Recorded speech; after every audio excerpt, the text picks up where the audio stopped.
नमस्कार, स्वागत है आप सभी का। मैं हूं आपके साथ कुमार कुणाल धीरज। शीश महल पर सियासत, बिल्कुल सही सुना आपने। आज इसी पर बातचीत करेंगे और इसमें जानने की कोशिश करेंगे कि आखिर ये शीश महल है क्या और इस पर सियासत क्यों हो रही है।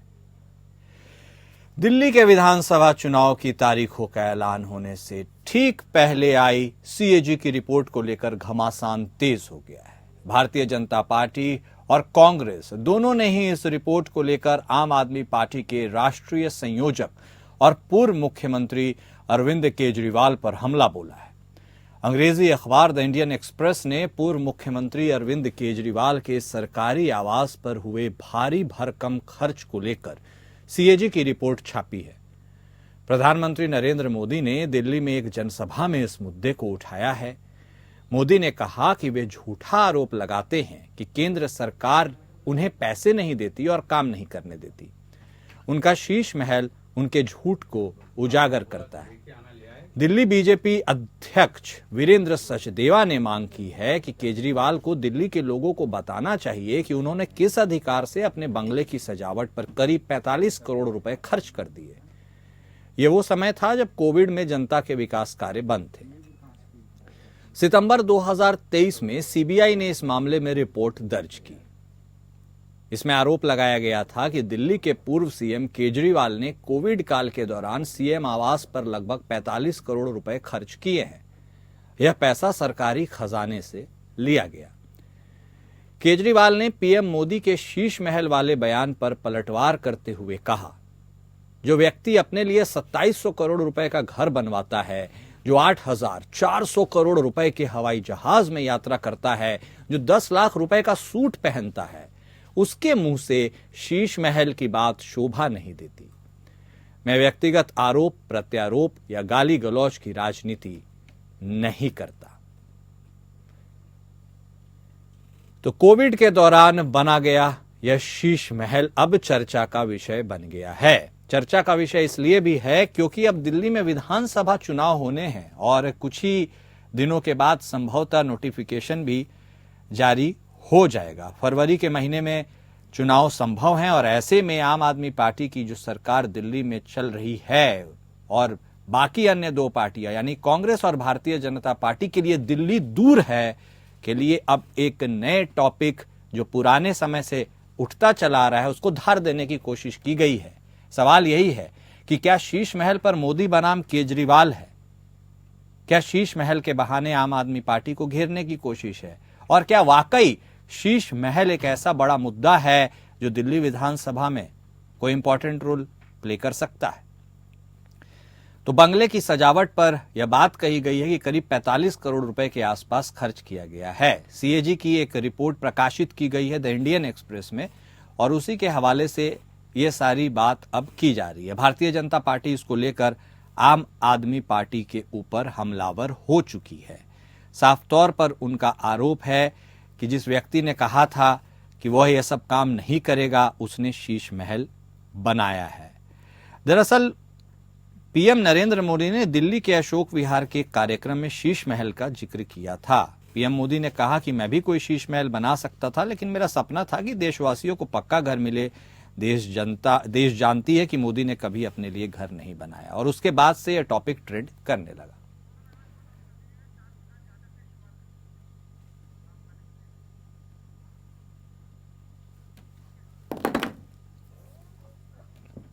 और शीश महल पर यह सियासी संग्राम जो छिड़ा है यह रुकेगा कहां जाकर के, यह तो वक्त बताएगा। लेकिन क्या इसके मध्य में दिल्ली के विधानसभा चुनाव हैं? इन सारी चीजों को टटोलेंगे, अपनी चर्चा को आगे बढ़ाते हैं। हमारे साथ हमारे खास मेहमान जुड़ चुके हैं। हमारे साथ भारतीय जनता पार्टी के तरफ से बतौर प्रवक्ता शांत प्रकाश जाटव साहब जुड़े हैं, वहीं आम आदमी पार्टी के तरफ से बतौर प्रवक्ता वंशराज दुबे साहब भी जुड़ चुके हैं। आप दोनों खास मेहमान का स्वागत है। सबसे पहले जाटव साहब, चूंकि हमलावर आप ही हैं, आरोप आप ही लगा रहे हैं, इसलिए शुरुआत भी आप ही से करते हैं। ऐसा क्या गुनाह कर दिया केजरीवाल ने जो उन्होंने एक मुख्यमंत्री आवास बनाया? साफ तौर पर उनका कहना ही उनका कोई निजी आवास थोड़े ना है। कोई भी जब भी मुख्यमंत्री के कुर्सी पर काबिज होगा दिल्ली में, चाहे वो किसी भी पार्टी का हो, वो शीश महल तथा कथित शीश महल में रह सकता है। ऐसे में उन्होंने यह भी कहा है कि भाई देखिए, जब मुख्यमंत्री के पद से इस्तीफा दिया तो थोड़ी शीश महल में रहा, कुछ दिनों के अंदर घर खाली कर दिया और अब वहां आतिशी रह रही है। ऐसे में दिक्कत है तो दिक्कत क्या है सर? सीएम हाउस है, कोई पर्सनल प्रॉपर्टी थोड़े ना है जाटव साहब। देखिए, सीएम हाउस होना और उसमें लग्जरी होना ये स्वाभाविक बात है, ये सब चीजें होती है। मगर आप जिस प्रकार की बात कह करके पार्टी बनाई, सरकार में पहुंचे कि मैं कभी बड़ा मकान नहीं लूंगा, सरकारी मकान नहीं लूंगा, मैं सामान्य जो है जो ट्रांसपोर्टेशन का इस्तेमाल करूंगा, मगर आप उन सब चीजों को बता करके और इस प्रकार का कि चलिए ठीक है, एक फ्लैट ना लेकर के आपने जोड़े का फ्लैट ले लिया, 2 फ्लैट ले लिए, आपने खुद कहा, और दूसरे लोगों पर आप अय्याशी का आरोप लगाते रहे। जिस तरीके से शीला दीक्षित जो है, उनके लिए आपने कहा कि इनके यहाँ 12 एसी चलते हैं, आपके यहाँ तो 200 एसी है। आप ये देखिए ना कि आपने उस चीज को, जिसको आप मुद्दा बना करके सरकार में आए, आपने उसको बिल्कुल पलट दिया। और फिर सबसे बड़ी बात ये, देश कोविड से जूझ रहा था, स्वाभाविक बात है उस वक्त में आर्थिक जरूरतों की भी आवश्यकता होती है। उस वक्त में आप जो सीएम आवास को रेनोवेट करने के लिए जो सैंक्शन पैसा था, उससे कई गुना ज्यादा पैसा आपने उसमें लग्जरी बनाने में लगाया। मोटर चालित जो है ना, आपने जिस तरीके से पर्दे लगाए और कितनी महंगे जो है ना आपने इक्विपमेंट लगाए, पीडब्ल्यूडी के अधिकारियों के ऊपर आपने दबाव डाल करके वह चीजें लगवाई जिसकी मैं नहीं समझता कि सामान्य जन को आवश्यकता है। लेकिन जाटव साहब, वो पीडब्ल्यूडी के अधिकारी भले हैं, नहीं ठीक आप बोल रहे हैं, नहीं ठीक है सर, एक मिनट सर, पीडब्ल्यूडी के वो अधिकारी हैं, बिल्कुल ठीक है, मैं इस बात से मान रहा हूं, लेकिन वो वर्क तो सीपीडब्ल्यूडी के अंतर्गत करते हैं ना, और सैंक्शन आप उनको सस्पेंड कर चुके हैं, उसका प्रारूप है और वो बन रहा है, मगर आपने तो उसका मिसयूज किया, दुरुपयोग किया गलत तरीके से। यहाँ पर आप प्रधानमंत्री जो है वो इतने रुपए के हवाई जहाज से जाते हैं, इस प्रकार का लोगों के बीच में प्रधानमंत्री है, भारत के प्रधानमंत्री है, विश्व की चौथी अर्थव्यवस्था है हमारी, हमारे प्रधानमंत्री काय पे रेलगाड़ी में जाएंगे। आप कम से कम ये चीजें देखें कि वो वहां पर जनता को दे भी रहे हैं और जनता उनको जो वहां पर हर एक चीज नियामकों के हिसाब से हो रही है, मगर आपने नियम तोड़ा। आज सीएजी ने आपके ऊपर जो है ना जिस तरीके से, नहीं ठीक है, सीएजी पे तो आएंगे, खबर छपी है, तो उसमें साफ जाहिर हो गया कि आपने अनैतिक रूप से उस पैसे को बेजा इस्तेमाल किया, जरूर से ज्यादा, लेकिन उसके ऊपर किया। नहीं ठीक है, लेकिन वो आरोप लगा रहे हैं आपके ऊपर भी, आप करे तो अच्छा, वो करे तो बुरा, ये कैसे हो सकता है? दुबे साहब, आप हमारे आवाज सुन पा रहे हैं क्या? ठीक है, हम दुबे साहब के पास आएंगे, उनका भी पक्ष लेंगे, लेकिन जाटव साहब, अब देखिए, आपने बात की पीडब्ल्यूडी के अधिकारी की, अब दिल्ली को स्पेशल राज्य का दर्जा मिला है, वो पीडब्ल्यूडी के जो अधिकारी है ना सर, वो सीपीडब्ल्यूडी में एनकैडर्ड है, तो एक तरह से कंट्रोल तो वो आपके मंत्रालय के तहत आते हैं, भले वो काम पीडब्ल्यूडी दिल्ली के लिए करते हैं। आपने 3 इंजीनियर को सर सस्पेंड भी कर दिया। अगर आप इसको गुनाह मानते हैं तो कितने लोगों को आप गुनाहगार मानते हैं? कितने लोगों को सजा दीजिएगा? पेंशन अमाउंट से ऊपर खर्च करने के लिए एक नियम है। अब अगर आपने वो नियम तोड़ा है तो स्वाभाविक बात है, जिस अधिकारी ने उस नियम को तोड़ा है, उन नियमों को फॉलो नहीं किया है, तो आपको जवाबदेही बनती है। और जवाबदेही चूंकि आपने किसी पॉलिटिकल, अपने जो मुख्यमंत्री सीएम केजरीवाल जी के दबाव में किया, तो उस अधिकारी को इस चीज को ध्यान नहीं, वो जाटव साहब ठीक है, लेकिन हम सब जानते हैं कि भारत देश में समस्त राज्यों में कितने सारे प्रोजेक्ट चलते हैं और वो लंबित रहते हैं। डीपीआर बनता है, लेकिन कितने सारे प्रोजेक्ट एक्सटेंडेड समय में चलते हैं। क्या हर अधिकारी के ऊपर कार्रवाई होती है? ये भी बता दीजिए। जहाँ भी कितने अधिकारी खुले छूट रहे हैं सर? सरकार का पैसा खर्चा हो रहा है। व्यक्तिगत रूप से जुड़ा हुआ हूँ, मेरी बात को सुन। हाँ बोलिए। मैं व्यक्तिगत रूप से जुड़ा हुआ हूँ। मेरे फादर स्वयं जो है ना पीओडी में चीफ इंजीनियर रहे हैं, तो इसलिए मैं बहुत अच्छी तरह जानता हूँ कि इनकी कार्यशैली का क्या वर्किंग है और हर एक आदमी की, हर एक ऑफिसर की क्या जिम्मेवारी है। इसलिए ये बात कहना कि कोई आदमी, कोई भी अधिकारी गलत सैंक्शन करेगा, कोई भी डिविजन को गलत तरीके से जो है ना अप्रूव करेगा, तो उस पर कार्रवाई नहीं ठीक है। मेरा कहने का मतलब है न्याय सबके लिए बराबर होना चाहिए सर। बहुत सारे प्रोजेक्ट्स है जो लंबित है और उनके अधिकारी, हर अधिकारी सस्पेंड नहीं होते। खैर, एक ओपनिंग कमेंट दुबे साहब से भी हम ले लेते हैं, वो हमारे साथ जुड़ चुके हैं। आपका भी स्वागत है दुबे साहब। देखिए, साफ तौर पर आपके ऊपर यह आरोप लगा रही है भारतीय जनता पार्टी। क्या, मेरे दो सवाल हैं, क्या आपको लगता है चूंकि चुनाव नजदीक हैं तो एक मुद्दा बनाने की कोशिश आपके खिलाफ की जा रही है? और दूसरा सवाल, क्या आपको लगता है कि आपने जो नीतिगत फैसले लिए थे, आपने जनता को कहा था कि भाई सिंपल सोबर तरीके से हम सरकार आगे बढ़ाएंगे, कोई तामझाम नहीं करेंगे, क्या उसमें कहीं कोताही हुई है? दुबे साहब। कुणाल भाई देखिए, सवाल कौन खड़ा कर रहा है? सवाल भारतीय जनता पार्टी, वो पार्टी जिसको दिल्ली की जनता ने कानून व्यवस्था की जिम्मेदारी दिल्ली के अंदर दी थी, लेकिन हालात बद से बदतर रोज होते जा रहे हैं दिल्ली के अंदर। आज की खबर है कि आपने देखा कि कल रात जो है ताबड़तोड़ गोलियां और कई घंटे गोलियां चली संगम बिहार के इलाके में। और ये पिछले आप उठाकर साल भर का आंकड़ा सिर्फ निकाल कर देख लीजिए तो कानून व्यवस्था सबसे ज्यादा घटिया स्तर पर है, खास करके दिल्ली के अंदर। वो दिल्ली जो देश की राजधानी है, और सिर्फ जिम्मेदारी भारतीय जनता पार्टी को दिल्ली की जनता ने दे रखी थी। अरविंद केजरीवाल जी को जो जिम्मेदारी दी वो तो एक लंबी लिस्ट है, 2013 से लेकर 2024 तक लंबी लिस्ट है। अरविंद केजरीवाल जी ने शिक्षा के क्षेत्र में, चिकित्सा के क्षेत्र में, बिजली के, पानी की, महिलाओं की बस की यात्रा के मामले में, या फिर आप कह लीजिए कि सड़कों को बनाने का मामला हो, सीवेज लाइन डालने का मामला हो, सीसीटीवी की बात हो, तो हमने हर उस स्तर पे काम किया। अब इस तरीके का आरोप भारतीय जनता पार्टी लगा रही है, नरेंद्र मोदी जी लगा रहे हैं। नरेंद्र मोदी जी ने तो क्या वादा किया था 2020 के चुनाव में? उन्होंने कहा था कि 2022 तक हम सबको पक्का मकान दे देंगे। 5 सालों में 5 साल हो गए कुणाल भाई, मात्र 1700 लोगों को चाबी इन्होंने पकड़ाई है। और इन 5 सालों के अंदर 22,000 से ज्यादा नए क्लासरूम अरविंद केजरीवाल जी ने बनाकर दे दिया। आप 2014 की मैं बात करूं, 2014 में दिल्ली में केवल 9,523 अस्पताल के बेड थे, जो शहर की आबादी के हिसाब से एक तरीके से नाकाफी था। लेकिन 2024 तक ये संख्या कितनी हो गई आपको पता है? 13,708 तक पहुंच गई। यानी 40 अस्पतालों में लगभग 44% की वृद्धि हम लोगों ने की है। 2026 तक आम आदमी पार्टी की सरकार इसको बढ़ाकर लगभग 30,000 बेड तक लेकर जाने वाली है। तो मतलब 10 साल में 3 गुना बेड की वृद्धि हमने अस्पतालों में खास करके दिखाया है।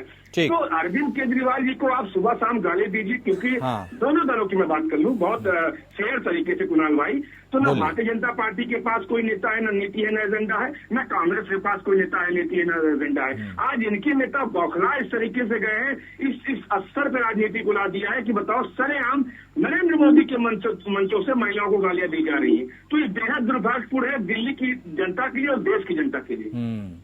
ठीक है, तो सर जाटव साहब आप देखिए, क्या ये इसलिए हो रहा है क्योंकि आपको लगता है, यदि दिल्ली की बात करें तो आपके लिए अंगूर खट्टे हैं, आपको लगता है कि दिल्ली दूर है, चुनाव का वक्त है, किसी न किसी मुद्दे पर गिरे? देखिए, चुनावी वादे दावे हर राजनीतिक पार्टी करती है, आपने भी बहुत किया है सर, लेकिन आपने क्या 100% स्ट्राइक रेट के साथ हर किसी के ऊपर आपने फतह प्राप्त कर ली है?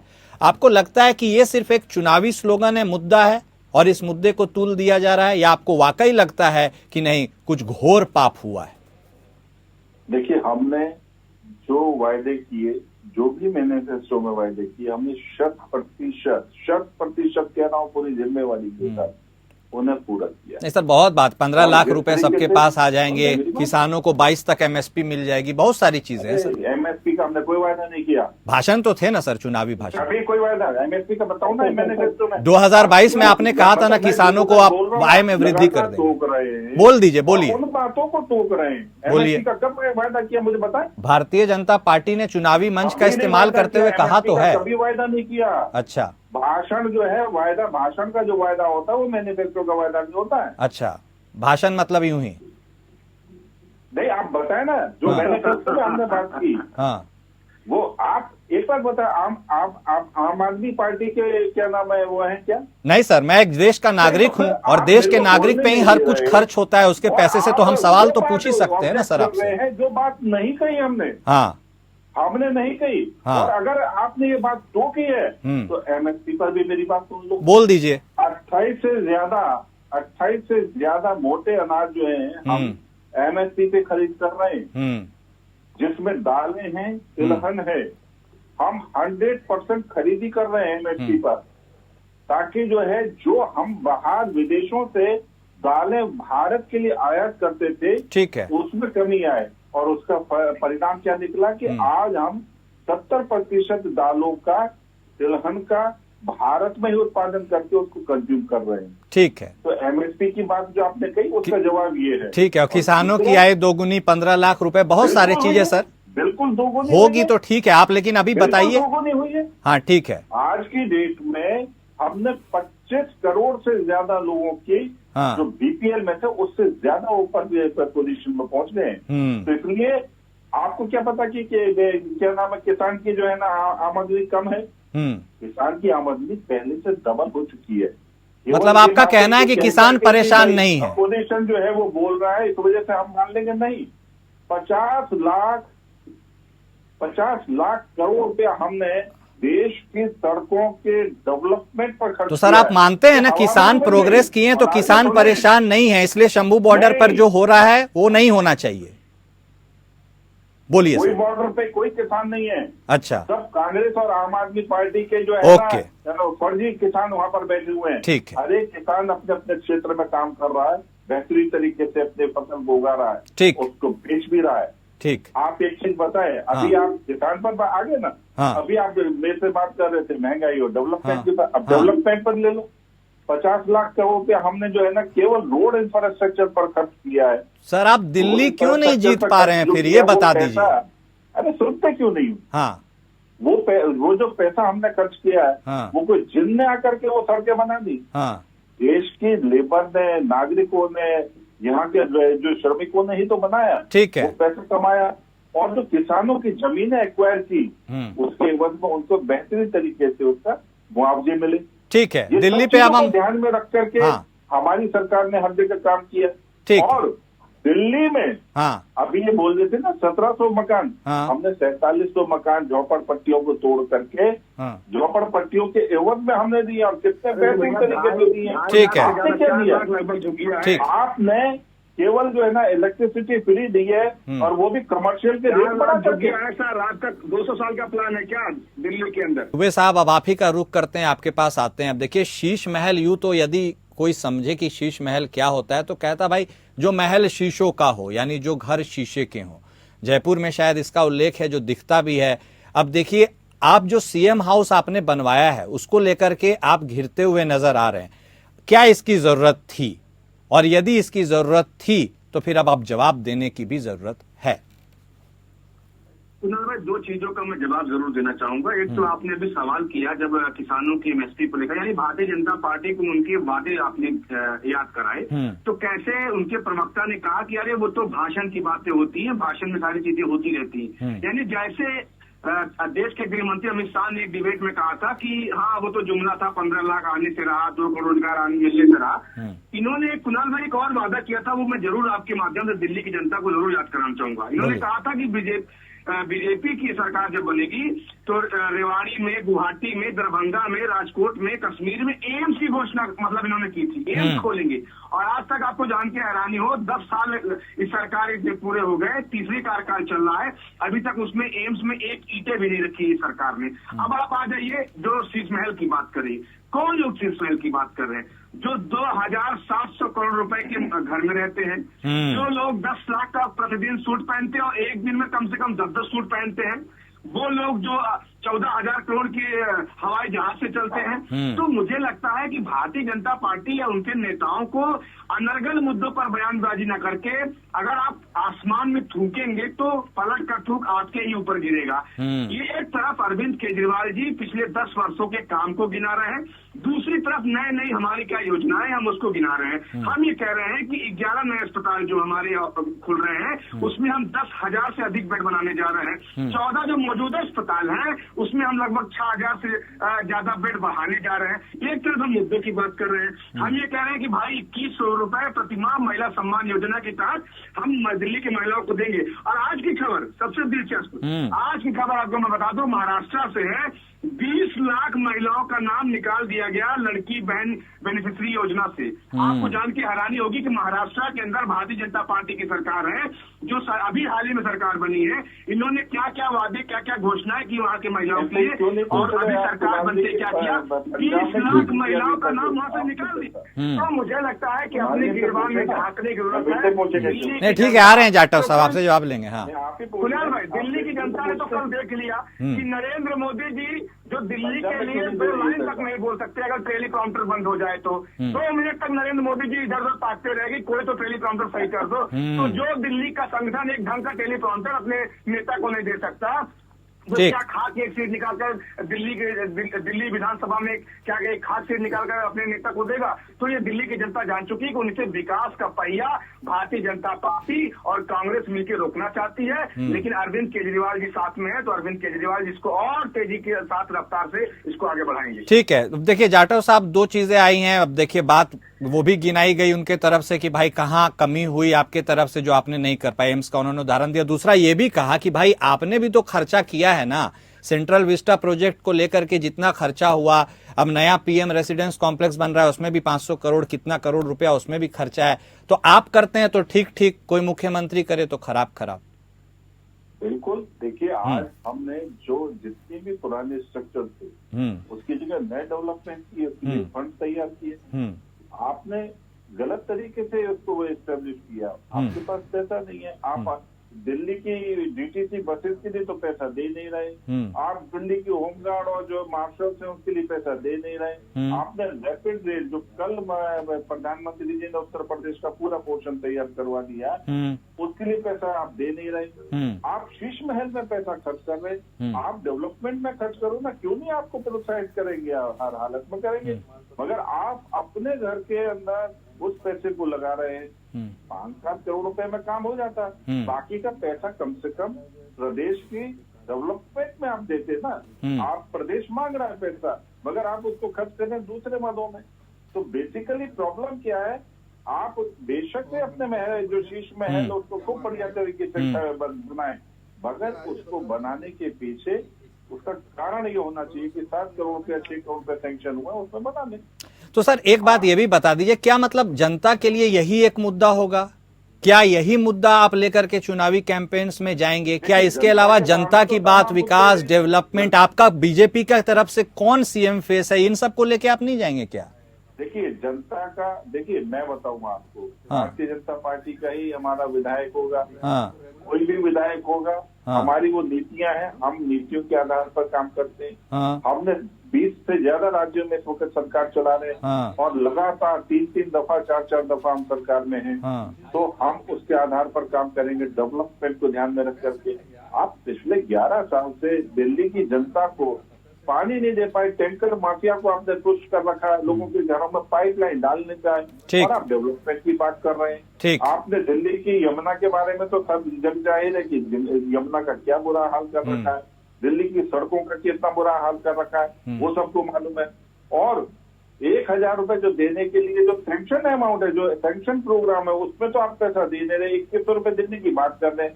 पंजाब में आप नहीं, ठीक है सर, आप गिना। तो मुझे एक बात बता दीजिए जाटव साहब, एक बात बता दीजिए, ये वही दिल्ली है ना, 1 मिनट सर, ये वही दिल्ली और वही दिल्ली के लोग हैं जो आपको लोकसभा में तो दिल खोल कर प्यार देते हैं, 7 सीट आपको जुटा देते हैं, विधानसभा में आपके पास नहीं जाते हैं। क्या दिल्ली के लोग बदल जाते हैं क्या? विधानसभा में आप क्यों नहीं जीत पाते? इस बार जो है वो मुख्यमंत्री जो अपना क्या नाम है, ये आम आदमी पार्टी को बिल्कुल पूरी तरीके से छोड़ करके और इनसे मुक्ति चाहते हैं। ठीक है, दिल्ली आम आदमी पार्टी से मुक्ति चाहती है। हाँ, वो दिल्ली के जनता जाने। ठीक है, वो पता चल ही जाएगा, चुनाव के नतीजे आएंगे तो। दुबे साहब, ठीक है सर, दुबे साहब क्विक क्लोजिंग कमेंट आपसे भी। आपको लगता है कि दिल्ली फिर से आप ही फतह कीजिएगा या फिर दिल्ली इस बार दूर है? नहीं, निश्चित तौर पर देखिए कुणाल भाई, एक तरफ मैंने बताया कि अरविंद केजरीवाल जी जो एक विजनरी लीडर हैं और जिन्होंने 10 सालों में काम किया और आगे भी उनका अगले 5 साल का एक रोड मैप तैयार है और दिल्ली की जनता के सामने। दूसरी तरफ भारतीय जनता पार्टी के आप देख रहे हैं लगातार 2 एक ऐसे नेता हैं जिनको मैदान में उतारा, एक हमारे अरविंद केजरीवाल जी के खिलाफ और एक मुख्यमंत्री आतिशी जी के खिलाफ। जो एक आदमी गाली गलौज कर रहा है, सारी आम महिलाओं को गाली दे रहा है। भारतीय जनता पार्टी क्योंकि उसको सुबह सुबह मुझे लगता है गाइड करती होगी महिलाओं को गाली तो दिल्ली की। और दूसरी तरफ एक नेता इनका है, ये है कि जो 1100 रुपए देकर वोट खरीद रहा है। तो दिल्ली की जनता को स्पष्ट है कि ये अरविंद केजरीवाल हैं जिन्होंने काम किया और आगे काम करेंगे। दूसरी तरफ ये लोग हैं जो गालीबाज लोग हैं, जो दगेबाज लोग हैं, जिनको भारतीय जनता पार्टी ने अभी लोकसभा में जिनका टिकट काटा, एक तरीके से फिसड्डी लोग हैं। तो दिल्ली की जनता तय करेगी और दिल्ली की जनता अरविंद केजरीवाल अपने लाल के साथ में है। निश्चित तौर पर इस बार 70 की 70 सीटें आम आदमी पार्टी को देने जा रही है। ठीक है, बहुत धन्यवाद आप दोनों खास मेहमान का हमारे साथ जुड़ने के लिए और अपनी बात को जनता के सामने रखने के लिए। तो शीश महल पर सियासत लगातार जारी है, लेकिन देखना है कि क्या यह सियासत वोटों में कन्वर्ट हो पाती है या फिर दिल्ली हर किसी के लिए दूर की जगह कितना दूर होता है और कितना पास किसी के लिए हो सकता है। देखना दिलचस्प होगा। मेरे साथ फिलहाल इस खास पेशकश में इतना ही। नमस्कार।